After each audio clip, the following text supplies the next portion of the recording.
Hello, everyone. I'm Molly Sullivan. Welcome in to a conversation with one of the greatest athletes of all time, Mia Hamm, along with one of the greatest coaches of all time, Anson Dorrance, both with ridiculous stats to back it all up. And if you're hanging with us today, then hey, you already knew that. So we're going to get straight to it. As we look to chart a course for the next generation of Tar Heel women, the Rams Club teamed up with UNC Athletics to recently launch FORevHER Tar Heels.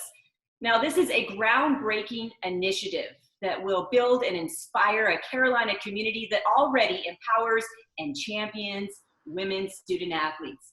Now, when you look at the rich tradition at Carolina and the success that it's had, Roy Williams, for one, goes straight to Sue Walsh and Mia Hamm. And he's not the only one. Proven winners in all facets of life, right? So how lucky are we to have both women with us today? So let's go straight to it. Sue, we're going to toss it over to her. And full disclosure here, she is one of my heroes, an inspiration to so many. And I can hear you guys at home saying, hey, stand in line, because she's really the epitome of class and grace with everything that she does, just like Mia, who I followed so closely, not only from my time in Chapel Hill, but around the clock, just like all of you at home. So Sue joined the Rams Club in 1989, currently the Associate Executive Director. And Sue, take it away. Thank you, Molly. We are so excited to be here today. And as many of you know, and as Molly mentioned, Carolina Athletics and the Rams Club launched FORevHER Tar Heels last fall. It is an impactful and very important initiative that will champion and empower Carolina's women's student athletes. It is one of the first of its kind in the country, building on Carolina's legacy as a pioneer in women's athletics.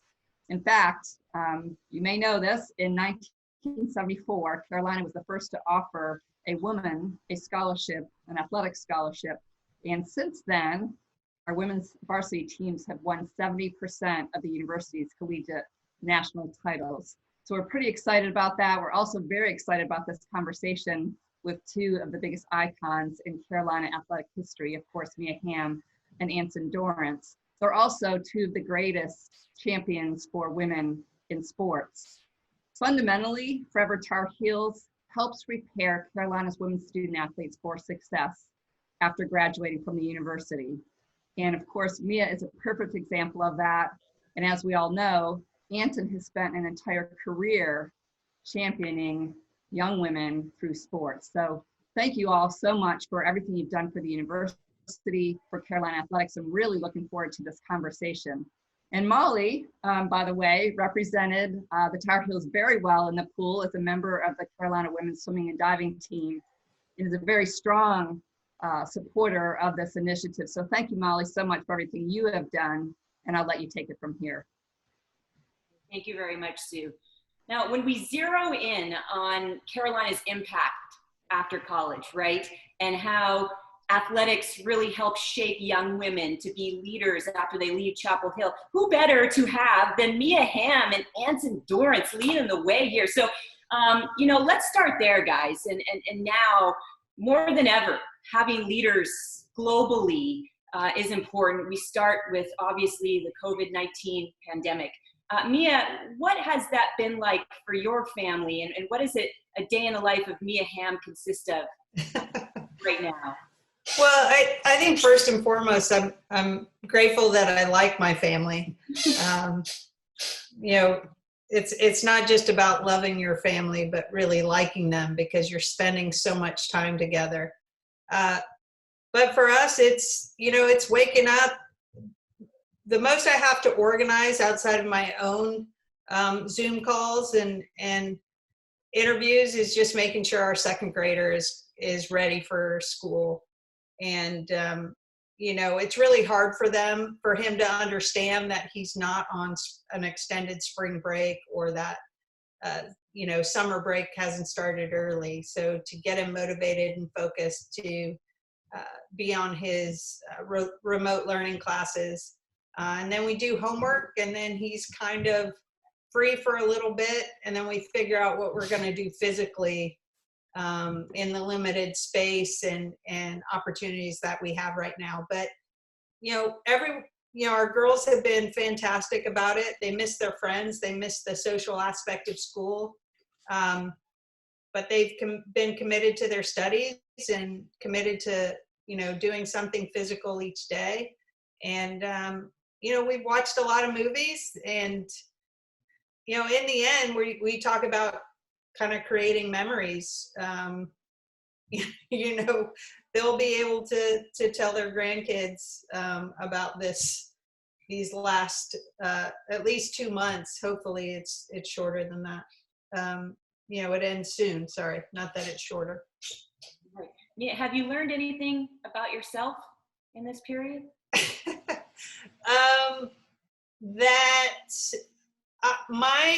I am nervous about having to dress up after this is all over, and what it's going to be like to wear heels again, because you're either just wearing tennis shoes or going barefoot most of the time. But it's, I miss seeing my parents. I miss seeing my in-laws, and kind of, and being able to travel and see friends. So that's probably been the hardest, but we're all that we know and love right now are healthy, and that's in the end the most important thing, to make sure we're doing our part to ensure that other people stay healthy. It's a great message there. And Anson, it's been such a fascinating time to watch how student athletes and professional athletes, right, have been really using this time wisely to not only advance their careers, but also in the classroom, and being able to do it all, like Mia mentioned. For you, what is your message to the Carolina community in the midst of these challenging times? Actually, Mia will appreciate this. Like her, I'm living on Zoom now and doing podcasts for all the people I know and like. And the question that comes up most often is, what can we do during this pandemic? And the team I refer to try to inspire my own kids, because we meet with them every Monday at 2:30 on Zoom, but also to any podcast I'm invited onto, is the example of the 91ers. And here's what's interesting, and Mia will remember back to those original national teams that she played on. But back then, U.S. soccer didn't really have that much money to invest in their women. So we only got together on some years like once. So the sort of athlete we had to select to be on this national team was an athlete that was basically self-directed, had self-discipline, could get things done on their own, get fit on their own.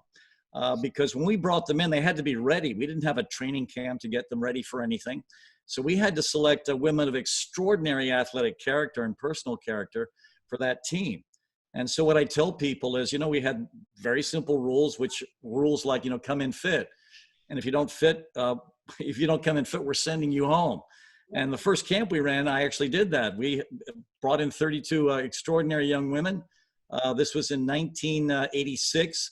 And we had a fitness test the day after they arrived, and one girl failed fitness. And we literally, right after that practice, when she failed fitness, one of the managers helped her gather her stuff together, drove her back to the motel, had her pick up her stuff in the motel, drove her to the airport, and sent her home. So the sort of message that was sent with that is come in fit. And the other thing all the girls knew, and Mia certainly knows this, is we had to develop ourselves without teams. This is pre-professional soccer.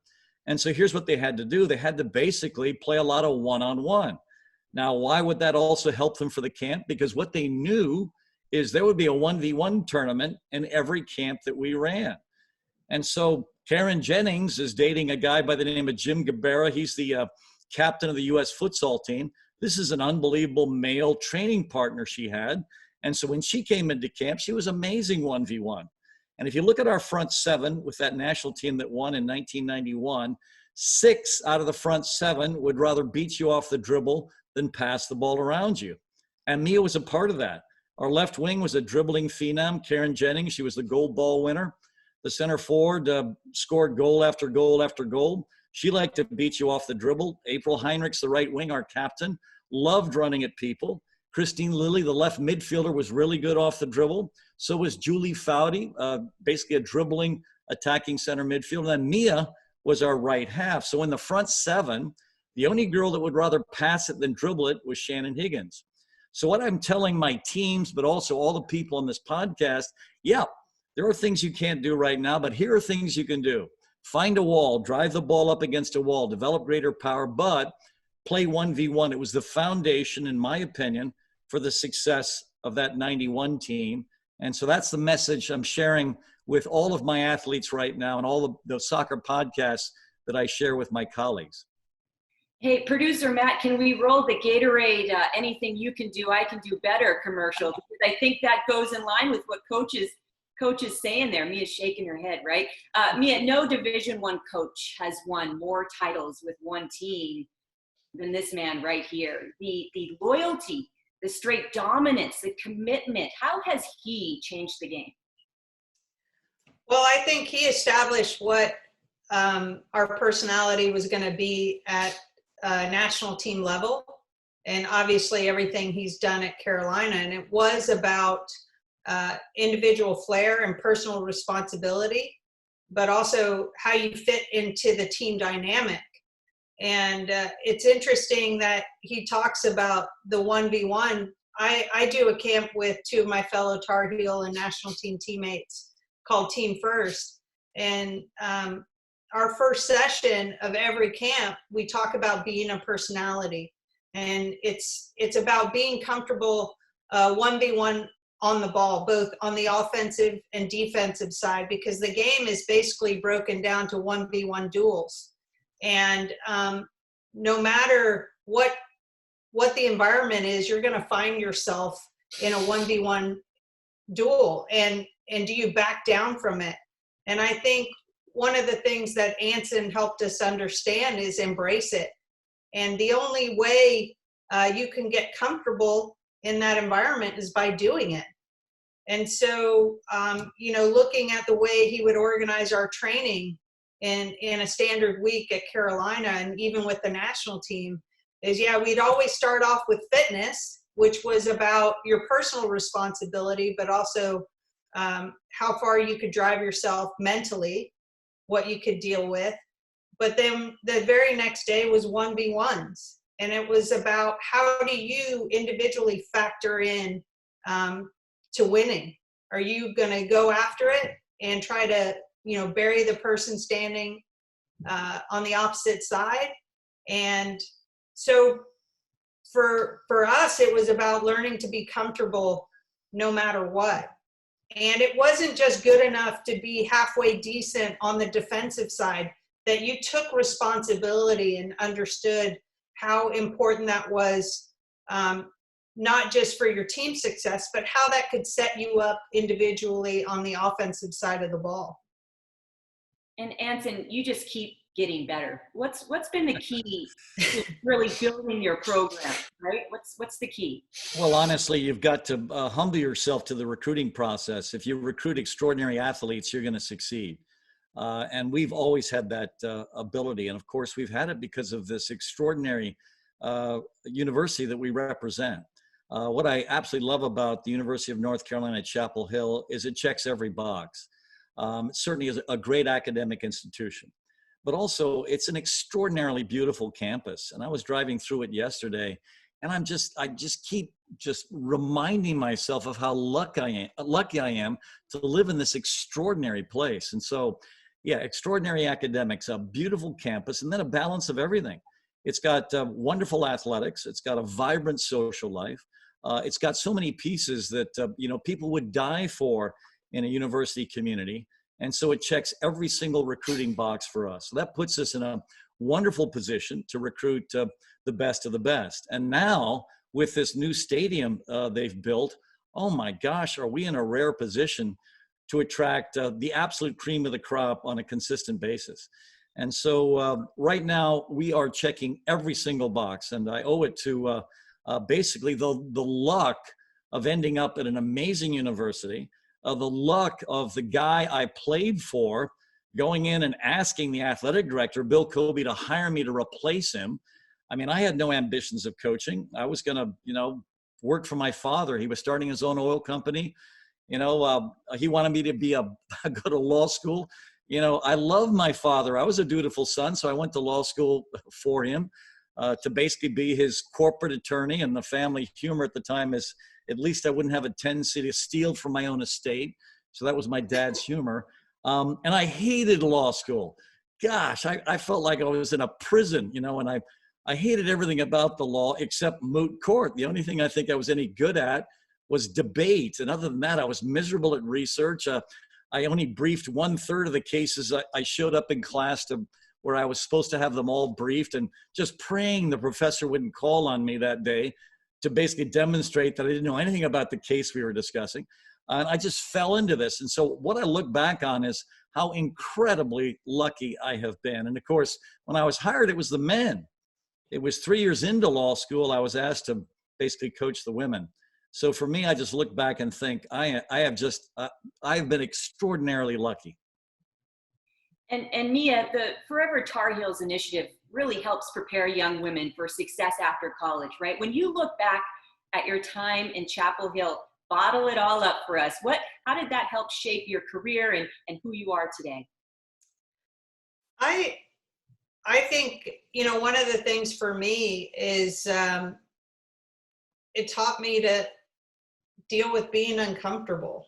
I think, you know, I was a good athlete.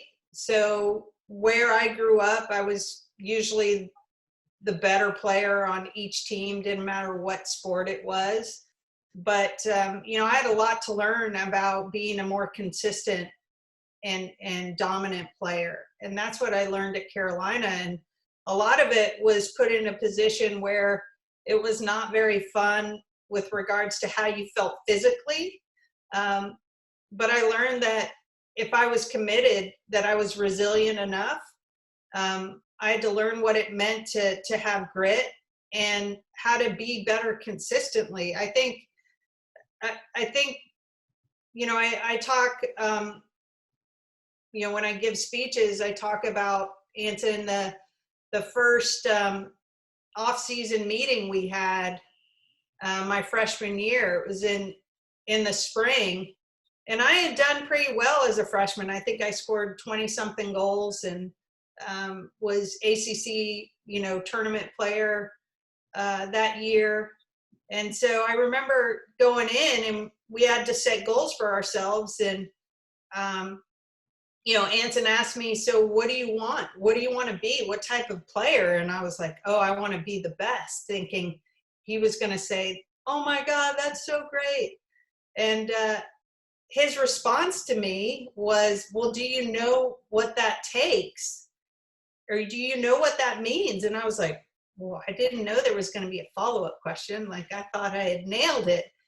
And I'll never forget, he gets up, kind of walks behind me, and I was so nervous. He's walking behind me, and then he kind of, you know, flips the light switch, and he said, it's a decision, but the problem is most people make it one time. He goes, the best make it consistently. So it's got to be more than just rhetoric. You have to invest in it. And that's what I learned when I left Carolina was, you know, so many people say they want to achieve certain goals, but they're not willing to, or they commit to it one day or 1 week or 1 month, but are they consistently committing themselves to be better? And so for me, that was a really important lesson that I learned from Carolina is that the consistency, but also what's your motivation behind it? If you're just motivated to get pats on the back and to see your names in lights, it's not going to last very long. It's not going to mean as much. If it's about who you believe you want to be as a person and about your core character, then the benefits are going to far outweigh, you know, anything you ever imagined. And so that's what I would tell these student athletes. Like, if you're waiting for someone to tell you that this is why you need to invest in it, and you've already missed half of it. I think you have to believe that one, you're worth the investment. And that personal responsibility should be at the core of what you do and why you do it. So Mia, something that really stuck with me when this initiative was launched in October and you were interviewed by UNC Athletics, you said that you're a living testament to someone believing that you had value, that the investment, right? You wanted to prove this investment right. So break that down for us, because that hit to my core. Well, I think first and foremost, going to Carolina, I was a benefit. I mean, I remember going to the Educational Foundation, the kind of caravans that we would do, and you were talking to donors who gave endowed scholarships, and these are people that believe in the Carolina way, and whether they knew Mia Hamm was ever going to walk through that door, they believed the value in investing in a female athlete. So first and foremost, that was important. But then everyone that I've walked through that door at Carolina, and I continue, we come back and do my foundation golf tournament. The response and the investment has been so amazing. And I think I'm a reflection from everyone that's come across my life and said, we see value in you. And so my job as a person is to pay that forward in whatever way I can. What a beautiful message that is. When you look at women, Mia, in high-powered leadership positions across the board globally, I don't have the box score in front of me, right? But I would imagine that the percentage is pretty high in terms of those women being former student athletes. It means something, doesn't it? I think so. I think, a lot of the times, corporations are just being a part of a team. And there's a lot that you can draw from each other. But especially at Carolina, you're competing at the highest level in every single sport that's represented there. So I think for us, we're put in that high pressure situation every single day while we're there competing. You're playing against not only in terms of the Atlantic Coast Conference, but you look to the left or the right of you, on the field, in the pool, on the court, you're competing against the best, and that makes you better. You're taking notes of how your teammates prepare themselves to get better.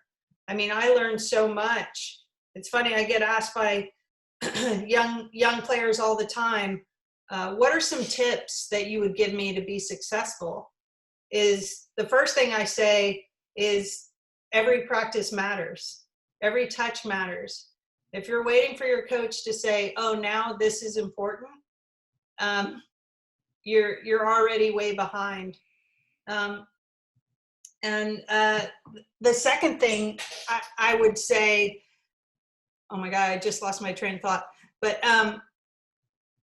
so I'll come back to that. But just in terms of preparation for life after athletics is for me, when you see the women and at high level positions, you're right. The direct line is through sport and all the lessons that they've been able to learn. And Mia, to that point, one part of the FORevHER Tar Heels program is mentoring, like what you were saying there. And I'm told that a common theme from group to group is really making that transition from sport to life after sport. So when you look back at your transition and your retirement in 2004 after playing for 2 decades, how were you able to make it all happen? I think, I was in a very fortunate situation where I could take some time off and kind of pick and choose what I wanted to be a part of. But regardless, I think for me, the foundation of what I learned, of how I organized my thoughts, but also if I was going to commit to something, I was going to be all in. And what did that mean?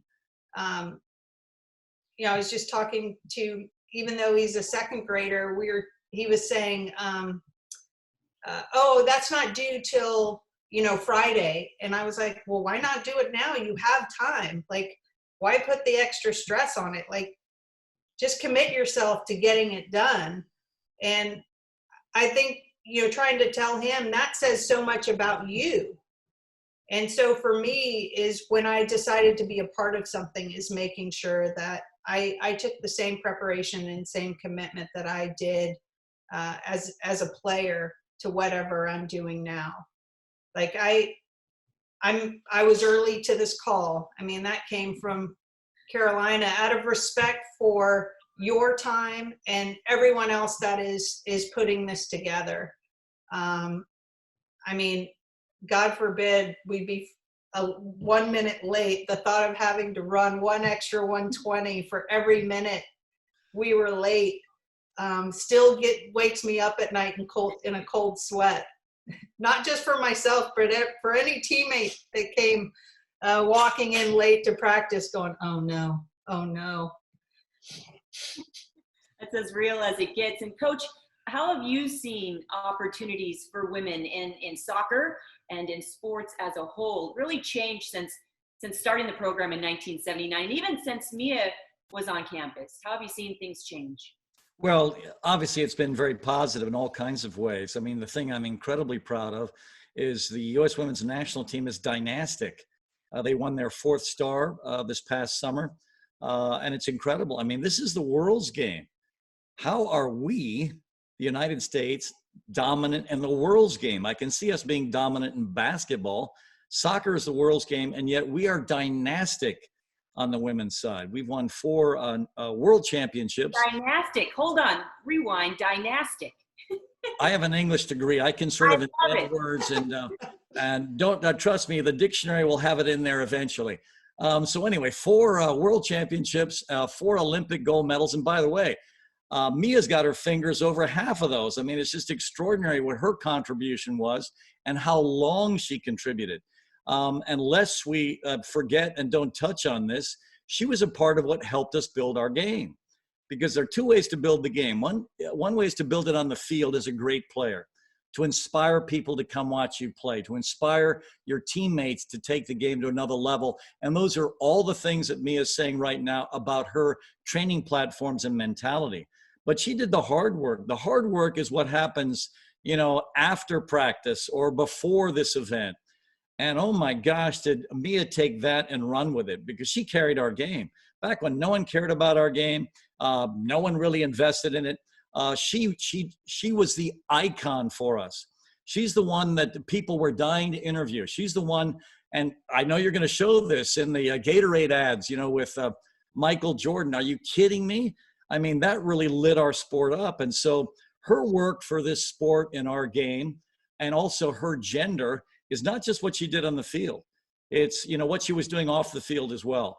And that was extraordinary. So her legacy isn't just as an extraordinary player.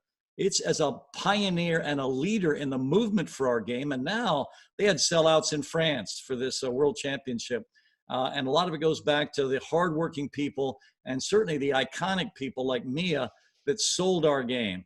And so for me, our legacy and debt to Mia is not just the stuff she did in the field. And by the way, that stuff is extraordinary. It's what she did off the field, in my opinion, is an even greater legacy. So in this public forum, I just want Mia to know how all of us that are still involved in the game are in debt to what she did for all of us. Which leads us right into what Coach touched on there. Anything you can do, I can do better. I won't quit my day job as a reporter. But listen, Mia, was it really as intense on set with Michael as it appeared on camera? I'll just say he competes at everything. It was, so I had to be focused and ready. But he made it a lot of fun. Listen, first and foremost, I think being a Gatorade athlete, Michael kind of had to sign off on that. And for him to say, yeah, I want Mia to be a part of the Gatorade family meant so much to me. And he was someone that I looked up to, fellow Tar Heel, obviously the greatest at what he did, but just how he competed every single night. And so to spend time with him and be a part of that campaign was huge. I was telling, I did another interview, I was telling them I was in the Be Like Mike ad. I had a small little cameo where I had to sing. So that was my first interaction. But no, we had so much fun, and people ask about the judo flip. Mm-hmm. And we did one take, and he was a little, wasn't expecting it, but he helped me out. I didn't throw him myself.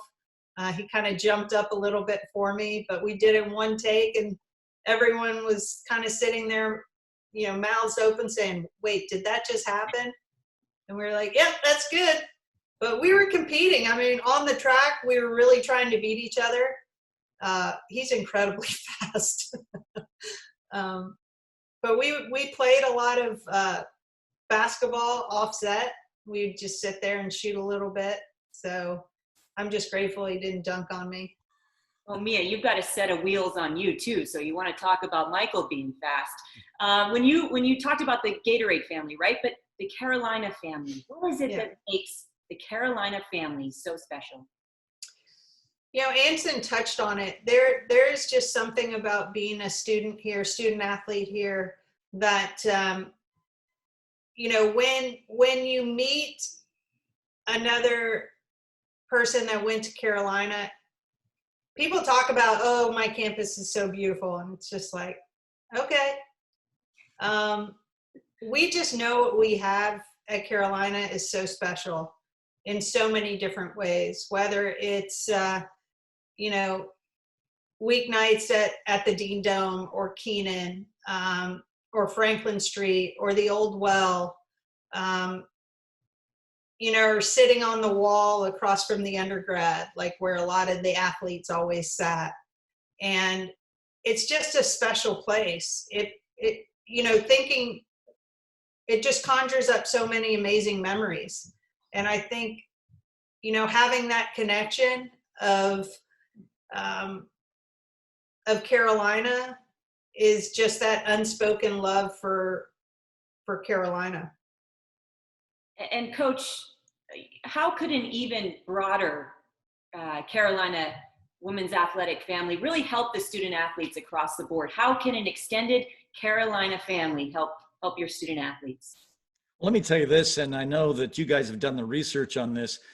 Ariane Waite, who's a friend of mine, has done her own studies on what happens to the kids after they graduate. And one of the motivations for her was to see if athletics really made a difference. It's unbelievable what happens to these athletes when they graduate. And a part of it is what happens in the process itself. And Mia certainly touched on it.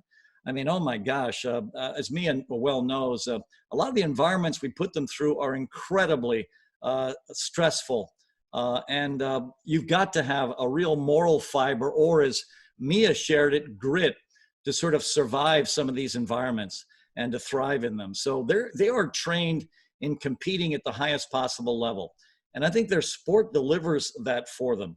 But what also happens within the athletic community itself is there's a lot of mentoring going on where coaches have a genuine care and compassion for the athletes. And by the way, it's not just what happens while they're undergraduates or while they're competing for us. One of my favorite statements of all time was made by Amos Alonzo Stagg.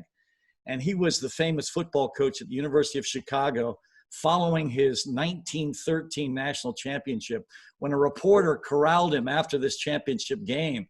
And the reporter asked him, well, Coach, what do you think of your team? And his answer was extraordinary. He says, I'll tell you in 20 years. Because he knew what his real mission was. His mission wasn't the game that just happened. So he wasn't talking about, oh, how well the running back did, or no. He knew all those elements were ephemeral. But here's what he really understood about the value of athletics and also the value of mentorship, which is what you're asking about. He knew that he had done a great job if in 20 years he could meet these boys and look at them and see what they were doing with their lives and then nod and say, you know what? I think we did okay based on the way they lead their lives. And obviously with Mia sitting here, I appreciate this opportunity to let her know how extraordinarily proud all of us are about what she's achieved in selling our game, in representing our game at the highest level, in making our game dynastic, because she was the first international superstar that sold our game. So for me, yes, it's the mentorships, it's the way they end up living their lives, and it doesn't end with graduation. In fact, in my mind, it actually begins then, as Amos Alonzo Stagg was saying. No, it's what happens next. And what I love about certainly this program, Forever Tar Heels, is the mentorships that are going to start to happen now with all these extraordinarily successful women. They're going to take our athletes underneath their wing and guide them in a direction where they also can impact and make this world a better place. Coach, you take this charge incredibly serious. Why? Gosh, I've never been asked that question.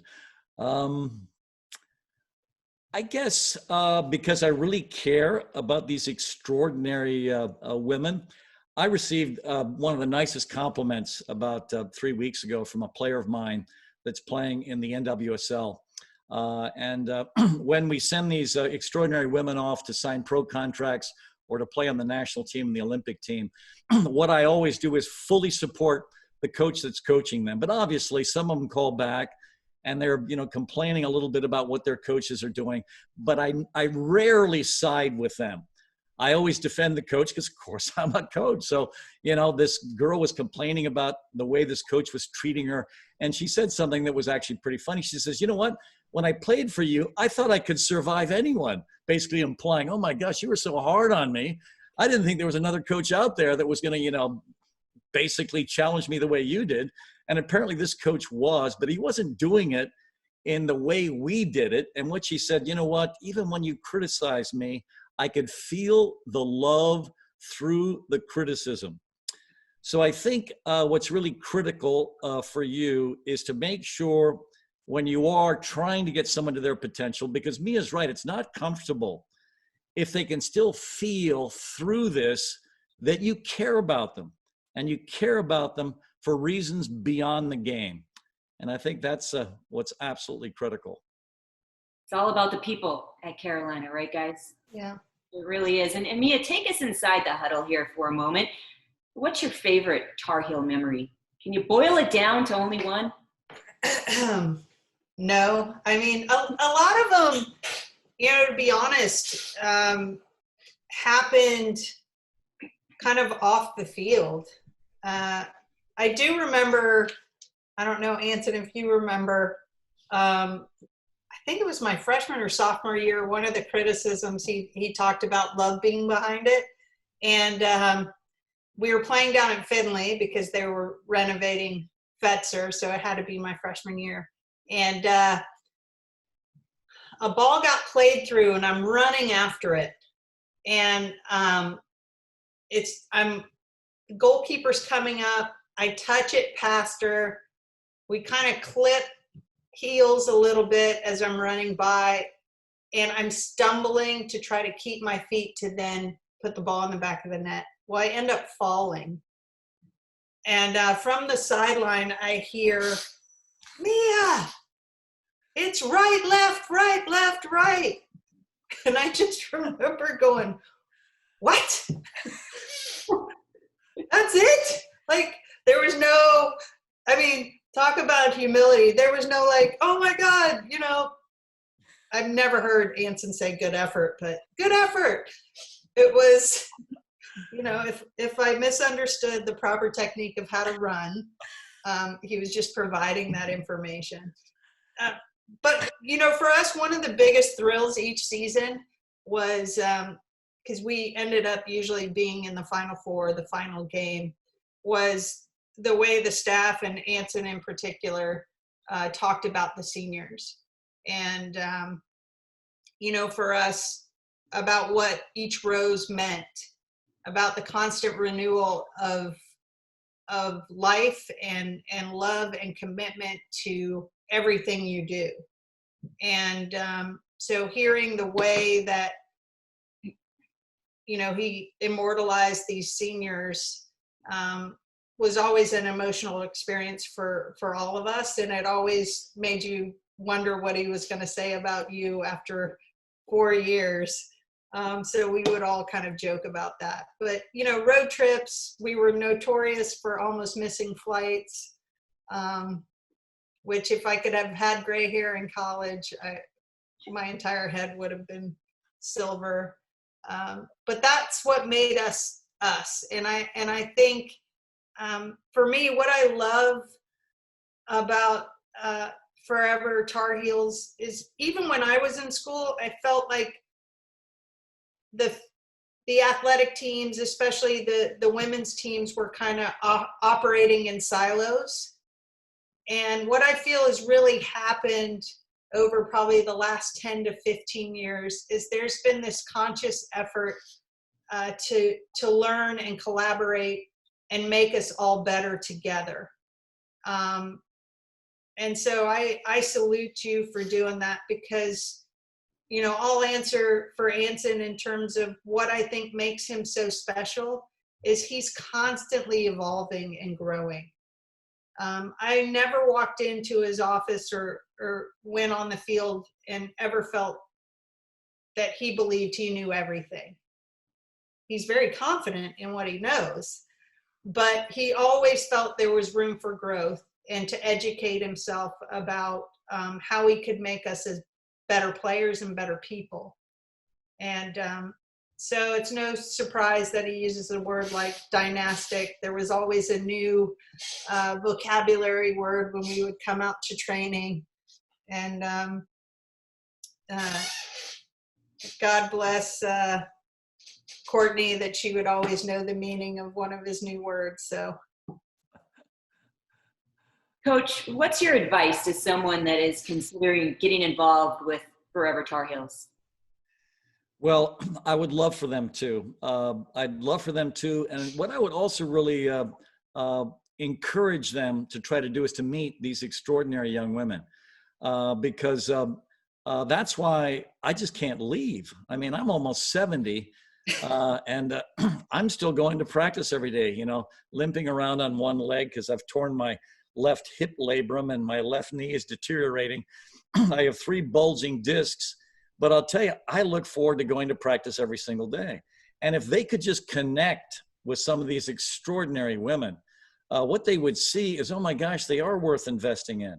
And they can have an amazing impact, not just on their communities, but as Mia has done, on the world once they're out there and we can get them going. So for me, yeah, just come down, meet these extraordinary people, watch them work, and then help them take that first step post-college, point them in a direction, open a door for them. Because I've got so many people that help the young women in my program, and we are absolutely spoiled. All of these people, the Steve Nelsons that help my extraordinary women, basically the Gary Lovemans and his wife, Kathy, that mentor my women. We have so many amazing people that can't wait. The Don Williamses that can't wait to help one of my graduates. I mean, and there's so many of these people that step up for me. And when they meet these women, they also feel that, oh my gosh, yeah, let me just open a door for them. And then these women will go flying through. So that's what I would encourage them to do. Come down and meet these extraordinary women. This is your wonderful university. Invest in it. It'll pay the world back in a positive way. Flying through the door of opportunity. Let's make a fast break to social media, shall we? We've got 2 questions here. You ready? Coach, you nervous? ready. You nervous, Coach? The first one is from Brad Miller. Brad Miller, 0812 to be exact. Mia, oh, this is interesting. Have you converted Nomar to be a Carolina fan? That's a deeply rooted laugh there. Yeah, no, I mean, obviously he went to Georgia Tech. That's where he played. But when he goes to Carolina, he talks about, first of all, he's like, what amazing people you've been able to have in your life. And so, you know, he loves me, he cares about me, and he's, you know, Anson has spent a lot of time with them. He's fallen in right with our Carolina family. So, I try to buy him like Carolina baseball hats. He won't really wear those, but he loves his time when he gets to come to Chapel Hill. And Mia, we've got another one, Bruce Hill at Triangle Agent. He says, I'm a Tar Heel and grew up following the Red Sox, so I was thrilled when your worlds collided. How did you guys meet? We met at a father-daughter soccer event in Boston, and he's a huge soccer fan. His younger sisters play. He grew up playing, so that's kind of where we met. And he became a huge fan of the team. So we were kind of friends early on, and his sisters were big fans of the team. They're like 10 and 12 years younger. So our paths would cross occasionally, but that's kind of how we met. And Mia, I've got to ask one question to that point. How do you guys approach athletics and sports with your kids?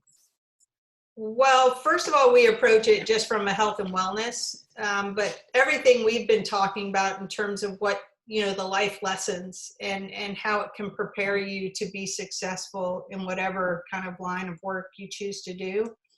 But with regards to what sport they play, that's got to be their choice. I mean, we've signed them up for baseball, soccer, but in the end, it has to be their passion. One of our daughters loves lacrosse. That's kind of where her path has taken her. One daughter likes to play golf, and he can hear you. yeah, and she plays golf and softball. And our son just kind of does anything right now. He tells me he wants to be a YouTuber, so we'll see how that goes. He's actually helping me with this Zoom call right now, so thank you. Well, very smart. And look at this. My daughter's 4th birthday yesterday, and this Yeah. is yesterday, so we got to read it. But this is great. So that's why I wanted to see how you guys approach sports. Yeah, no, we get that question all the time, and to be honest, as parents, our goal is to make sure we raise good people. In the end, a friend of mine talked to me about you give your kids memories and values, and that's every day we wake up. That's what we try to do is make sure they're conscientious, they're kind, they're compassionate, and but they're strong and believe in their own value in this world. So if one of them played soccer at Carolina, I would love it. But in the end, it's got to be their own dream. Mia, coach, icons, forever a team, forever Tar Heels. Go Heels on 3 to wrap this up. What do you say? Amen. Coach, lead us in. Go Heels. 1, 2, 3. Go Heels. All right, the reporter needs some help. Thanks so much for joining us today. We look forward to our next conversation. Thanks for all that you do. All right, take care. Molly.